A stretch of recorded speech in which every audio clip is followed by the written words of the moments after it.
Students, आज इस video में आपके लिए लेकर आया हूँ इंग्लिश ग्रामर का प्रैक्टिस सेट। तो वीडियो को पूरा ज़रूर देखिएगा। उससे पहले यदि चैनल पर नए तो चैनल को सब्सक्राइब भी कर लीजिएगा। चलिए वीडियो को शुरू करते हैं। अब देखिए बच्चों, सबसे पहले हम सोल्व करते हैं सेक्शन सी, जो कि हमारी ग्रामर का पोर्शन है। इसमें हम फ्लप्स को पहले कवर करते हैं। देखिए हमारा फर्स्ट क्वेश्चन है, do you know blank space दिया है, has broken this window pane. Okay, question mark लगा हुआ है, मतलब कि सेंटेंस इंटरोगेटिव है। Do you know blank space has broken this window pane. Okay, option हमारे सामने हुज, विच, हु। अब इसमें से आपको करेक्ट आंसर बता देना है। अब देखिए यहाँ पर कहा जा रहा है, डू यू नो, क्या आप जानते हैं, has broken this window pane. तो इसमें से जो करेक्ट आंसर होगा वो होगा हु। जी हाँ, हु। तो यहाँ पर आपको फिल कर देना है हु। राइट आंसर हु होगा। हु क्यों होगा, चलिए जान लेते हैं। देखिए, हु का मतलब होता है कौन या किसने, या फिर जो भी हु का मतलब निकलता है। जी हाँ, हु का मतलब कौन, किसने, या फिर जो निकलता है। तो do you know who has broken this window pane. क्या आप जानते हैं कि इस विंडो पेन को किसने तोड़ा है। डू यू नो, क्या आप जानते हैं कि इस विंडो पेन को किसने तोड़ा है। तो राइट आंसर हमारा हु होगा।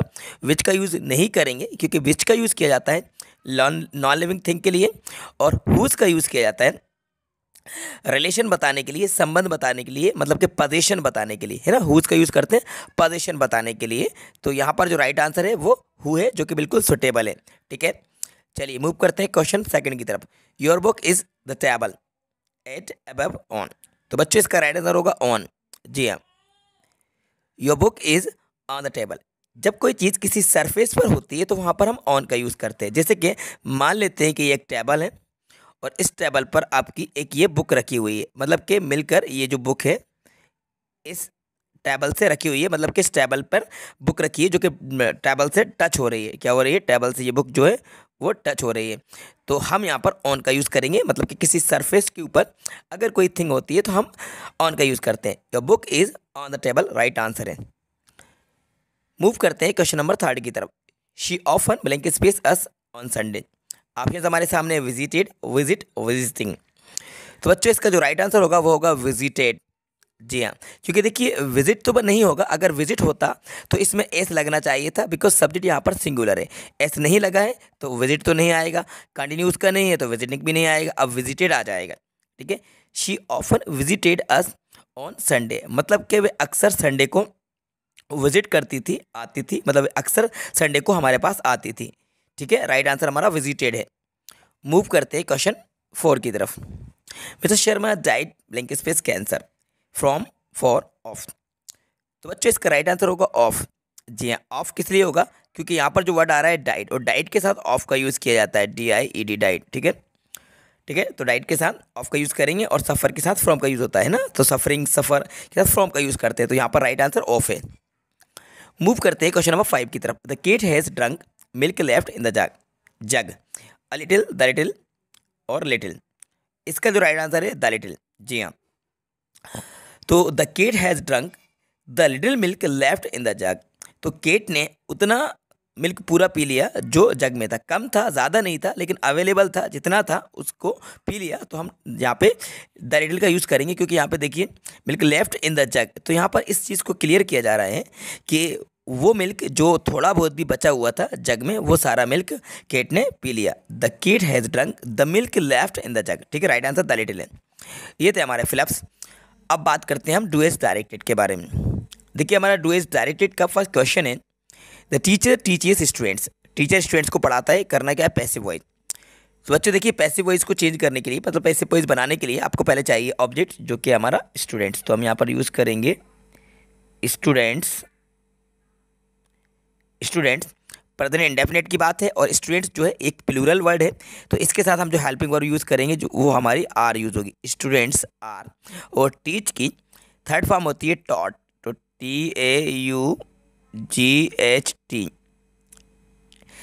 Students are taught by the, और यहाँ पे टीचर,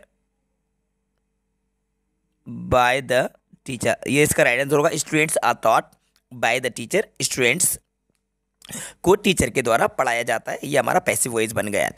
ठीक है स्टूडेंट्स, नोट करते जाइएगा। चलिए मूव करते हैं क्वेश्चन नंबर सेकंड की तरफ। I am waiting for 3 days correct the sentence, sentence को करेक्ट करना है। यहाँ पे देख लीजिए फॉर 3 डेज टाइम दिया गया है, ड्यूरेशन ऑफ टाइम दिया गया है, तो यहाँ पर आप यूज़ कर लीजिएगा एम के प्लेस पर हैव बीन, एम के प्लेस पर हैव बीन का यूज़ कर लेंगे आप।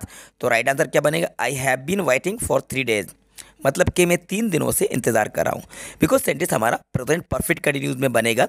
फॉर 3 डेज टाइम दिया है, तो टाइम अगर यहाँ पे दिया है तो हम यहाँ पर हैव बीन का यूज़ करेंगे। अगर यहाँ पर फॉर 3 डेज नहीं होता, इतना होता आई एम वेटिंग, तो सेंटेंस करेक्ट होता। लेकिन फॉर 3 डेज दिया है और ये टाइम दिया जाता है परफेक्ट कंटिन्यूस टेंस में, इसलिए आई हैव बीन यूज़ करेंगे, एम के प्लेस पर हैव बीन आएगा। मूव करते हैं क्वेश्चन 3 की तरफ। If you wake up on time you will catch the train, यदि आप समय पर जागते हैं तो आप कैच को मतलब कि ट्रेन को पकड़ा देंगे, सॉरी। तो करना क्या है, रीराइट यूजिंग अनलेस, अनलेस का यूज़ हमें करना है। तो देखो बच्चों, अनलेस का यूज़ किस तरीके से किया जाता है जान लेते हैं। इफ़ के प्लेस पर आपको स्टार्टिंग में अनलेस लगाना है, तो चलिए हम लगा देते हैं। यहाँ पर आप यूज़ कर लीजिए अनलेस, ठीक है। और अनलेस में नॉट इनक्लूडेड होता है, क्योंकि अनलेस का मतलब होता है यदि नहीं, मतलब कि इफ़ नॉट, ठीक है, यदि नहीं। Unless you wake up on time, तो यहाँ पे राइट कर लेते हैं you wake up on time, unless you wake up on time. अब इसका मतलब समझ लीजिए, यदि आप समय पर नहीं उठते हैं तो बाद वाला जो सेंटेंस है वो नेगेटिव हो जाएगा, क्योंकि अब इसका नेगेटिव मीनिंग निकलेगा। यू विल नॉट, नॉट लगा दीजिए, नेगेटिव बन जाएगा। कैच द ट्रेन, तो यहाँ पर आप यूज़ कर लीजिए CATCH, catch the train, right. Unless you wake up on time you will not catch the train, यदि आप समय पर नहीं उठते हैं तो आप ट्रेन नहीं पकड़ पाएंगे, ठीक है। नेगेटिव सेंस निकला, क्योंकि अनलेस से हमने इसको बनाया है तो नेगेटिव मीनिंग निकल गया। बात करते हैं क्वेश्चन 4 की। He hit me, change into past perfect tense, past perfect में चेंज करना है, तो ही के साथ आप हेल्पिंग वर्ब पास्ट परफेक्ट में हेड लगाइए, और हिट की थर्ड फॉर्म हिट रहेगी ओ मी, ठीक है। ही हैड हिट मी आ जाएगा, ठीक है। तो पास्ट परफेक्ट में हेल्पिंग वर्ब हेड का यूज़ करेंगे और वर्ब की थर्ड फॉर्म हिट, तो हिट की तीनों फॉर्म सेम रहती हैं। तो यहाँ पर ये हेड हेल्पिंग वर्ब लगा दी है और V3 हमने हिट यूज़ कर ली है, ठीक है।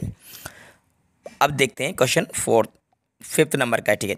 He is too innocent to be treated like this, so that का यूज़ करना है। तो देखो कैसे होगा, ऊपर मैं आपको बता देता हूँ। यहाँ पे आप यूज़ कीजिए ही इज़, इस टू के प्लेस पर आप यूज़ कर लीजिएगा सो का, तो he is so innocent, so innocent, he is so innocent, ठीक है। इस टू के प्लेस पर आप यूज़ कर लीजिएगा दैट का, दैट सभी यहाँ पर ही है तो आप यहाँ पर भी ही यूज़ कर लीजिए। He is so innocent that he, इसके बाद can not be treated like this, तो यहाँ पर आप यूज़ कर लीजिए can't be treated like this, okay, like this, ठीक है। He is so innocent that he can not be treated like this, मतलब इतना नादान है, इतना मासूम है कि उसको इस तरह से ट्रीट नहीं किया जा सकता है, ठीक है। तो ये हमारा हो गया सो दैट से, हमने इसको रिप्लेस कर दिया टू को सो दैट से। तो हमने पहले वाले टू के प्लेस पर सो का यूज़ किया और दूसरा टी और टू के प्लेस पर हमने दैट का यूज़ किया। सभी यहाँ पे ही था इसलिए ही लगा दिया, ठीक है। प्रेजेंट की बात थी तो हमने यहाँ पर कैन नॉट का यूज़ कर लिया है, ठीक है। पास्ट की बात होती तो कुड नॉट का यूज़ करते हैं। ओके बच्चों, तो ये थे ग्रामर की क्वेश्चन जो मैंने आपको इस वीडियो के अंदर डिटेल में एक्सप्लेन करा दिए। इस तरह से क्वेश्चन आपके एग्जाम में पूछे जाएंगे, क्योंकि अब तक जो भी आपके एग्जाम्स हुए होंगे तो आपने ग्रामर के लेवल को तो जान ही लिया होगा। अगर नहीं हुए, फर्स्ट टाइम अगर आप टर्मिनल एग्जाम में अपेयर हो रहा है, इसके बाद हाफ ईयरली, प्री बोर्ड या फिर आप एनुअल एग्जाम में अपेयर होंगे, तो ग्रामर का लेवल आपका यही रहने वाला है। जी हाँ, एक बार फिर से समझ लीजिए कि आपकी जो ग्रामर के क्वेश्चंस पूछे जाएंगे, इस तरह से क्वेश्चंस आपके एग्जाम में पूछे जाएंगे। इसलिए मैं आपके लिए प्रैक्टिस सेट लाता रहता हूँ और आगे भी मैं आपके लिए प्रैक्टिस सेट लाता रहूँगा। इंग्लिश ग्रामर की 100% तैयारी इस चैनल के जरिए से कराई जाएगी। Not only English grammar but also all English, पूरी इंग्लिश की तैयारी इस चैनल के जरिए से आपकी कराई जाएगी। बस आप हमारी वीडियोस को देखिए, अपने सभी फ्रेंड के साथ शेयर कीजिए। वीडियो पसंद आए तो लाइक भी कर दीजिएगा, ठीक है। चैनल पर नए हैं तो चैनल को सब्सक्राइब भी कर दीजिएगा। Thanks for watching.